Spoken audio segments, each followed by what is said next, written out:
Assalamualaikum teman-teman. Kami dari kelompok 8, mahasiswi akuntansi Fakultas Ekonomi dan Bisnis Universitas Muhammadiyah Riau.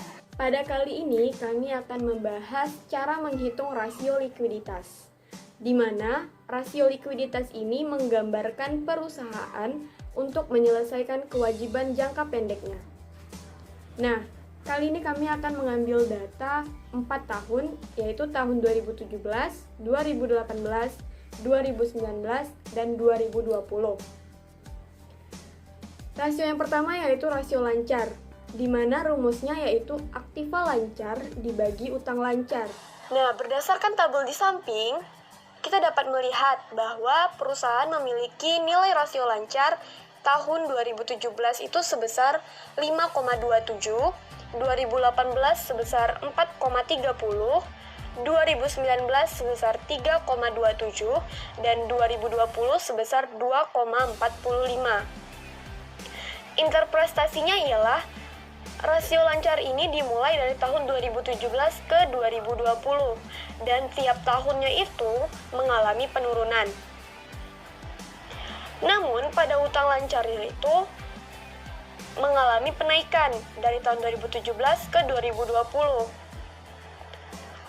Di mana perlu kita ketahui, rasio lancar ini tidak memiliki standar khusus berapa besarnya yang paling baik.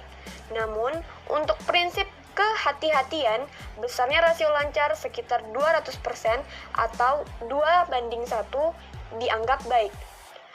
Semakin tinggi rasio berarti semakin terjamin hutang-hutang perusahaan kepada kreditur.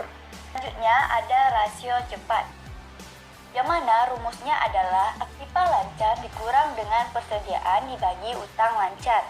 Rasio cepat ini disebut juga dengan quick ratio, adalah rasio untuk mengukur kemampuan perusahaan dalam memenuhi atau membayar utang jangka pendek dengan aktiva lancar tanpa memperhitungkan nilai dari persediaannya, yang mana perhitungannya dapat dilihat pada tabel di samping ini.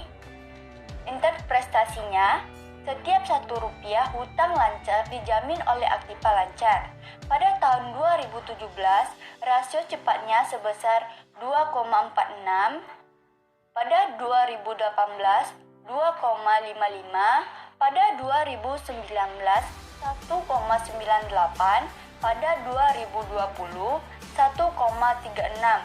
Dan pada tabel dari 2017 hingga 2020 menunjukkan rasio cepat lebih dari Rp1, yang artinya perusahaan memiliki kemampuan untuk menunaikan atau membayar utang lancar dalam siklus operasional tertentu. Rasio likuiditas selanjutnya yaitu rasio kas atas aktiva lancar.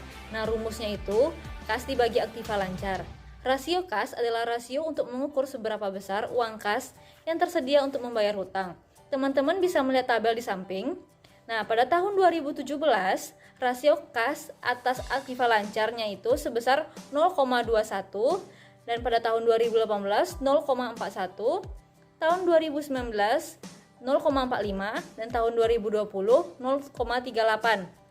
Nah, teman-teman bisa melihat pada tahun 2017 sampai pada tahun 2019 itu mengalami kenaikan, dan pada tahun 2020 mengalami penurunan karena rasio kas terhadap aktiva lancar perusahaan kurang dari 1, menunjukkan bahwa perusahaan tidak memiliki aset yang cukup untuk menutupi semua kewajiban lancar perusahaan tersebut.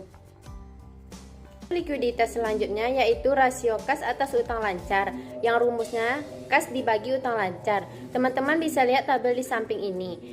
Pada tahun 2017, rasio kas atas utang lancar sebesar 1,15. Pada tahun 2018, rasio kas atas utang lancar sebesar 1,76. Pada tahun 2019, rasio kas atas utang lancar sebesar 1,47. Dan pada tahun 2020, rasio kas atas utang lancar sebesar 0,94.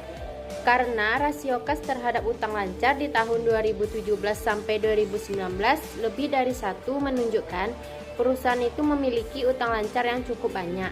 Namun pada tahun 2020 utang lancarnya kurang dari 1, sehingga perusahaan dapat menutupi utang lancar. Nah, teman-teman, itulah dia cara perhitungan rasio likuiditas. Jangan lupa ya, Like, comment, share, and subscribe. Semoga video ini dapat bermanfaat untuk teman-teman semua. Terima kasih. Assalamualaikum warahmatullahi wabarakatuh.